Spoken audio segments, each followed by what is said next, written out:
नमस्कार दोस्तों, मेरे YouTube चैनल रमा सर्वे पर स्वागत। चलिए आज एक नई कहानी से आपको रूबरू कराऊं। कर्मा रिटर्न। बेटा बनकर, बेटी बनकर, दामाद बनकर और बहू बनकर कौन आता है इस दुनिया में जिसका तुम्हारे साथ कर्मों का लेना देना होता है। लेना देना नहीं होगा तो वो नहीं आएगा आपके जीवन में। जी हाँ, जसविंदर एक फौजी, न उसकी माँ न बाप, शादी नहीं, बच्चे नहीं, भाई नहीं, बहन नहीं, अकेला ही कमा कमा के फौजी में जमा करता था वो। उसकी मुलाकात एक दिन सेठ जी से हो गई जो फौज में माल सप्लाई करते थे। सेठ जी ने कहा, जो तुम्हारे पास पैसा है जसविंदर, वो उतने ही पड़ा रहेगा। तुम मुझे दे दो, मैं कारोबार में लगा दूं तो पैसों से पैसा बढ़ जाएगा। फौजी ने सेठ जी को पैसा दे दिया। सेठ जी ने कारोबार में लगा दिया। कारोबार उनका चमक गया, खूब कमाई होने लगी, कारोबार बढ़ता चला गया। थोड़ी ही दिन में लड़ाई छिड़ गई और फौजी मारा गया। अब सेठ जी को मालूम हुआ कि फौजी मर गया तो सेठ जी बहुत खुश हुए और उसका कोई वारिस तो नहीं है ये जानकर। अब ये पैसा देना किसको? अब मेरे पास पैसा भी हो गया, कारोबार भी चमक गया, लेने वाला भी कोई नहीं। काफ़ी खुशी हुई सेठ जी को। कुछ दिन बाद सेठ जी के घर में लड़का पैदा हुआ। सेठ जी और भी खुश हो गए, खूब पैसा भी हो गया, कारोबार भी हो गया, लेने वाला भी नहीं रहा। सेठ का लड़का पढ़ लिख कर बड़ा हो गया और कारोबार संभाल लिया। अब सेठ ने उसकी शादी भी कर दी। शादी करते ही घर में आ गई बहुरानी। अब उसने सोचा कि चलो बच्चे की शादी तो हो गई, अब कारोबार संभालेगा ही है। लेकिन कुछ दिन में बच्चे की तबीयत खराब हो गई।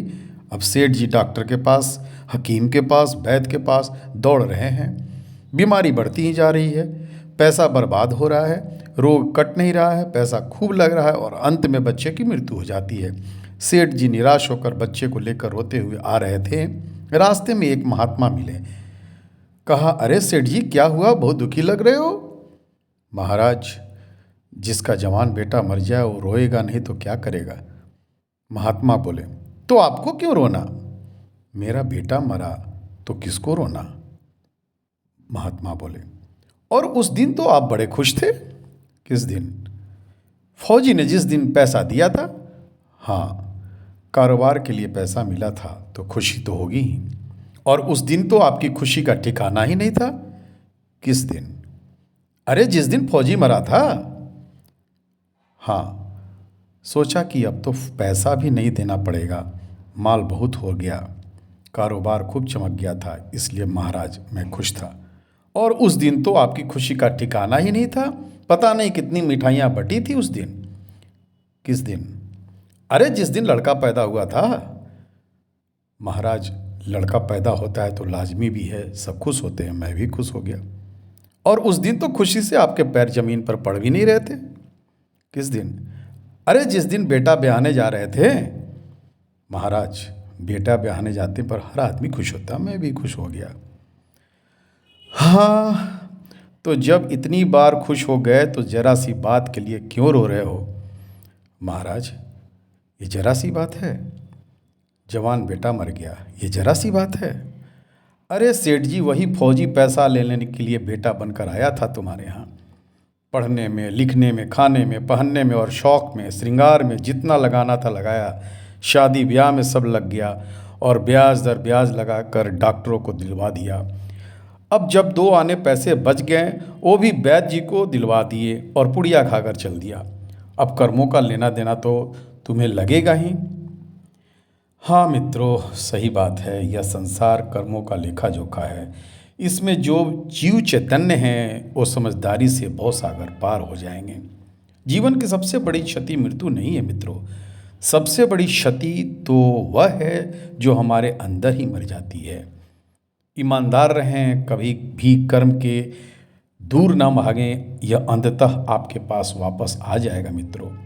कर्म करने की हिम्मत और सुधार करने की नीयत हो तो इंसान बहुत कुछ कर सकता है। इंसान भाग्यशाली नहीं होता, कभी भी जन्म से उसका भाग्य बनाता है उसी के कर्म से मित्रों।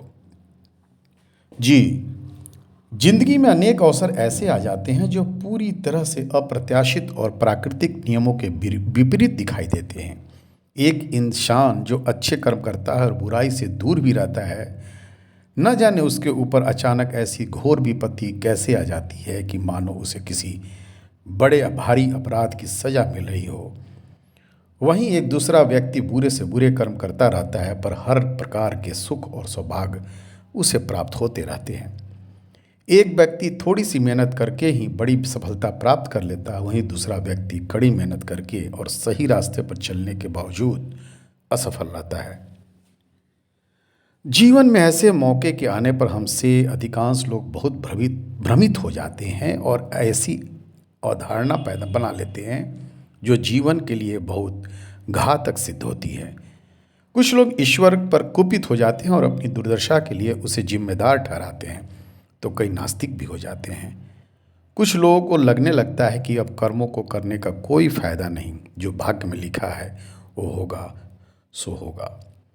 ऐसे अवसर पर हमसे ज़्यादातर लोग भाग्य की वेदी पर कर्मों की बलि चढ़ा देते हैं। मित्रों, मुश्किल अवसरों पर हमारी ऐसी सोच हो जाने का मुख्य कारण मुझे लगता है कि भाग्य के संबंध में हमारे मन में जमी हुई गलत धारणाएं हैं। बात को सही ढंग से न समझ पाने के कारण ही हमारे मन में ऐसी बातें घर कर जाती है। जिंदगी में होने वाली आकस्मिक दुर्घटनाओं पर जब हमारा वश नहीं चलता और अनचाहे प्रसंग सामने आ खड़े होते हैं, तो हमारे मन में बड़ा विक्षोभ उत्पन्न होता है और हम सही गलत की समझ को खो बैठते हैं। सामने तो कोई दोषी दिखाई नहीं पड़ता, पर चोट लगने के कारण मन में रोष उत्पन्न होता है, जिसके कारण हम आवेश में आकर दूसरों या फिर ईश्वर को अपनी विपत्तियों के लिए उत्तरदायी ठहराने लग जाते हैं। कहते हैं कर्मों की गति गहन होती है, जिसे समझ पाना मुश्किल है। किसी विषय की जानकारी न होने एवं गलत जानकारी होने में फर्क होता है। मित्रों, गलत धारणाएं जब हमारे जीवन में घुसकर गहरी बैठ बना लेती है, तो जीवन का प्रवाह उल्टा और विकृत हो जाता है। सकारात्मक सोच रखकर लगातार कर्म करते रहना ही हमारे हाथ में है, और यही जीवन जीने का सही नज़रिया भी है। उम्मीद का दामन कभी मत छोड़िए। कर्म अपना समय काटता है। मित्रों, आपको हमेशा अपने से बाहर देखना होगा। अपना धर्म निभाने से ज़्यादा जरूरी अपने कर्मों को निभाना सीखें। मित्रों, आज कुछ अच्छा करो और भविष्य में तुम्हें कुछ अच्छा जरूर ही मिलेगा। आज आप विनाश की सोचेंगे तो कल आपकी सभ्यता का विध्वंस होना निश्चित है। मित्रों, आपकी सभ्यता का विध्वंस होना निश्चित है।